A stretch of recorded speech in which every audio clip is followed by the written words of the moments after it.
2009 সালের ফেব্রুয়ারি। ঢাকার আকাশ তখনও স্বাভাবিক, কিন্তু দেশের নিরাপত্তা কাঠামোর ভেতরে জমে উঠছিল এক অদৃশ্য ঝড়।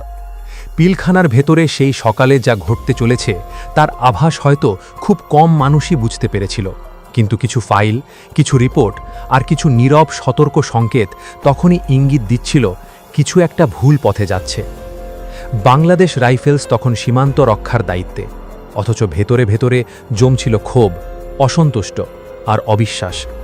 বেতন, সুযোগ সুবিধা, নেতৃত্ব সবকিছু নিয়ে দীর্ঘদিনের চাপ জমে উঠছিল।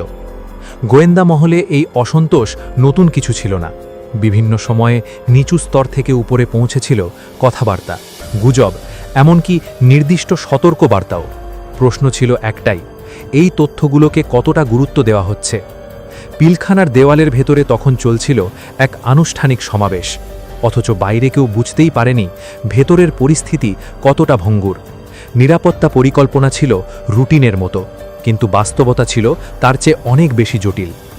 সামরিক ও বেসামরিক প্রশাসনের মধ্যে সমন্বয় ছিল, কিন্তু সেই সমন্বয়ের ফাঁকে ফোকরেই কি জমে উঠেছিল বিপদের বীজ। ঘণ্টার পর ঘণ্টা, মুহূর্তের পর মুহূর্ত পরিস্থিতি দ্রুত বদলাতে থাকে। যেটা শুরু হয়েছিল অসন্তোষের ফিসফিসানি দিয়ে, সেটাই রূপ নিতে থাকে সরাসরি সংঘাতের দিকে। রাজধানীর একেবারে হৃদয়ে তখন অনিশ্চয়তা, আতঙ্ক আর বিভ্রান্তি ছড়িয়ে পড়ে। সীমান্তরক্ষী বাহিনীর সদর দপ্তরেই যদি নিয়ন্ত্রণ হারায়, তাহলে দেশের নিরাপত্তা থাকে কোথায়? এই ঘটনার পর প্রশ্ন উঠেছিল অনেক। আগাম সতর্কতা কি ছিল? থাকলে তা কেন কার্যকর হলো না? সিদ্ধান্ত নিতে দেরি হলো কেন? নাকি সিদ্ধান্তগুলো এমনভাবে নেওয়া হয়েছিল যার পরিণতি কেউ কল্পনাও করেনি? তদন্ত, প্রতিবেদন, বিচার সবই হয়েছে সময়ের সঙ্গে, কিন্তু কিছু প্রশ্ন আজও রয়ে গেছে ছায়ার মতো।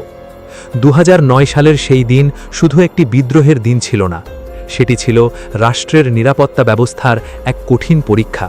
কারণ ইতিহাস দেখিয়েছে, বড় বিপর্যয় হঠাৎ আসে না, তার আগে আসে নীরব সংকেত, যেগুলো শোনা গেলে হয়তো গল্পটা অন্যরকম হতে পারত।